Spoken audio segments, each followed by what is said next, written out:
बर'सा 1000 इउट्यूब चेनेलाव नोंथांमोनखौ बरायबाय आं राकेश रामसियारि नोंथांमोननि सिगाङाव आङो नैबे बाक्सा जिल्लायाव थानाय नैबे दारागाव पिकनिक स्पट बे पिकनिक स्पटखौ नोंथांमोननि सिगाङाव दिन्थिगोन 2019 मायथाइयाव बे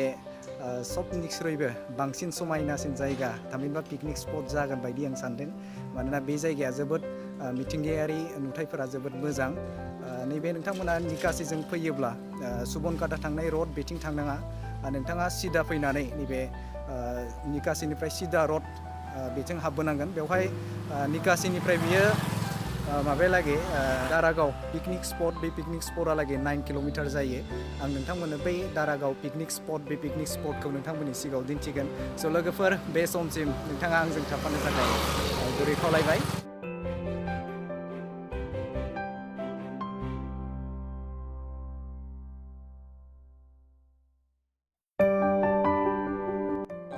दसे लोगोफोर एसे कनफिउज जानो हागौ बेवहाय नैबे दारागाव थांग्रा लामाया मोननै रड नैबे साइडखै दारागाव आरो नैबे साइडखै फुख्रिसो ओजोंहाय नोंथांमोना फैयोब्ला एसे कनफिउज जागोन स' बेनिखायनो आं खावलायगोन निकासिनिफ्राय फैयोब्ला नोंथांमोना राइट साइडजों हाबलांनांगन सिदा बेनिफ्राय बेवहाय कनफिउज जेबो जानाङा बेनिफ्राय नैबे दारागाव पिकनिक स्पटआ लगभग बेनिफ्राय 4 किल'मिटारसो जागोन स' लोगोफोर बै जायगासिम नोंथांमोनखौ लांगोन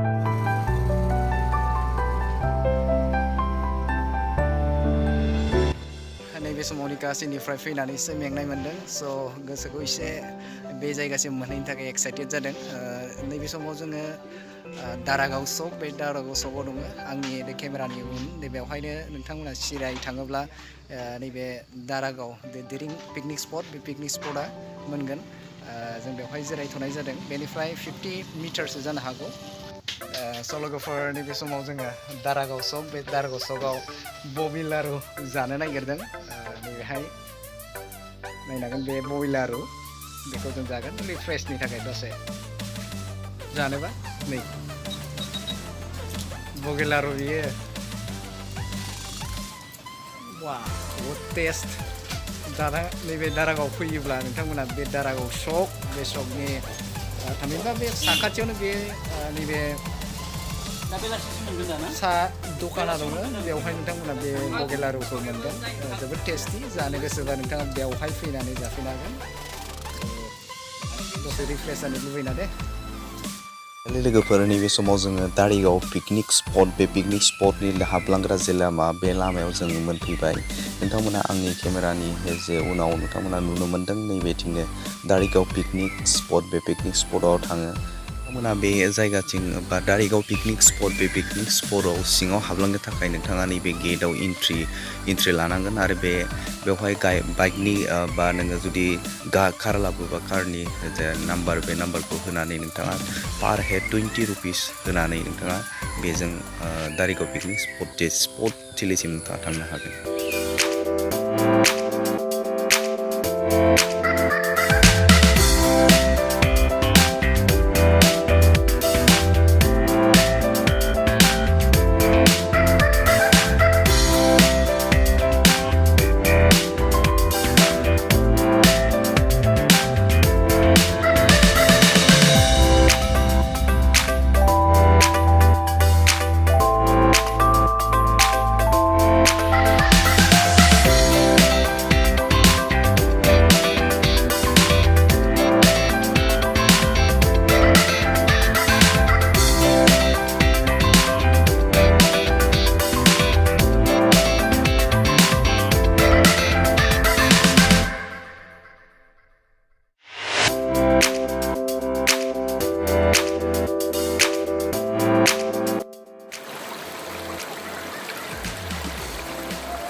बे स्राय दैमायाव दिरिं दैमायाव नोंथांमोना दुगैनो फै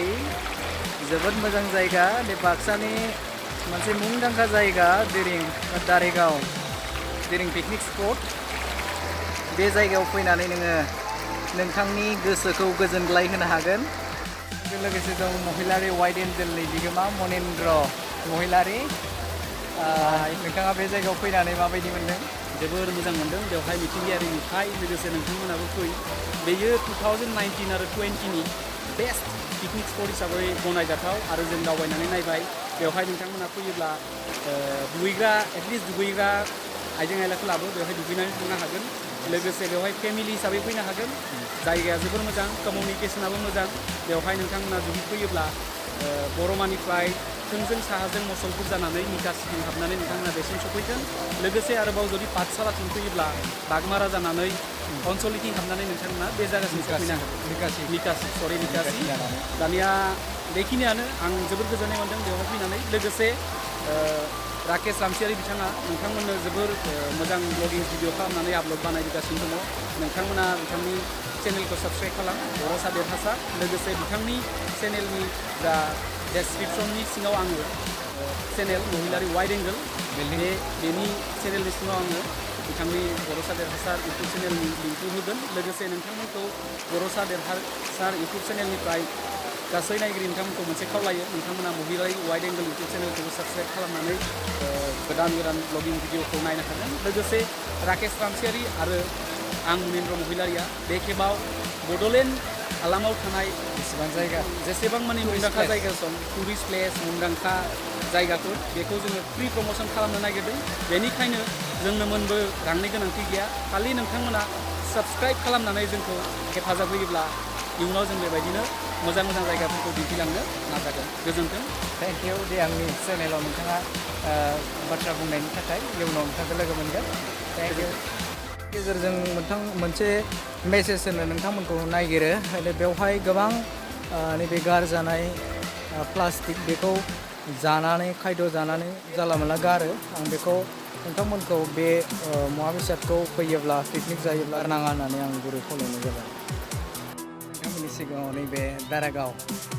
देरिं पिकनिक स्पट बे पिकनिक स्पटखौ नोंथांमोननि सिगाङाव दिन्थिबाय बेवहाय फैनानै जोबोद गोजोननाय मोनो बेवहाय नैबे जाय जायगायाव दङ बेयो ग्रासलेण्ड लेभेलनि बेवहाय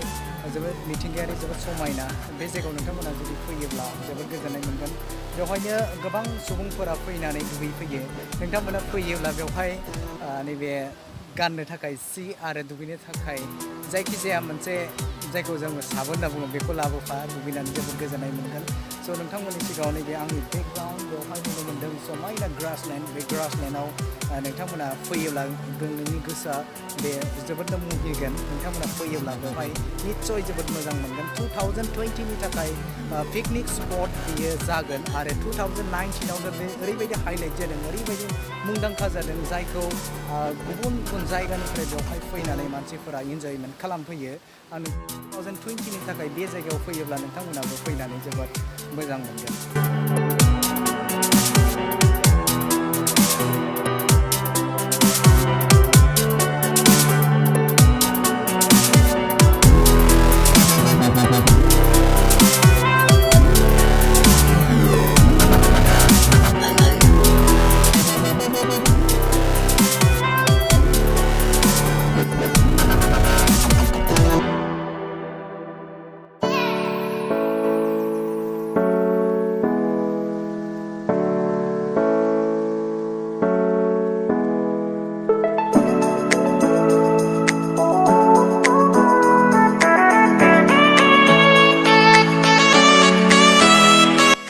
जुदि आंनि भिडिअखौ मोजां मोनोबा अननानै साबस्क्राइब आरो शेयार खालाम दा थिग बेबायदिनो दिनैनि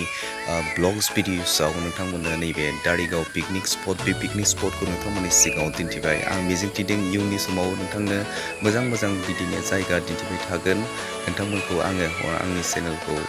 जुदि मोजां मोनोब्ला अननानै साबस्क्राइब आरो शेयार खालाम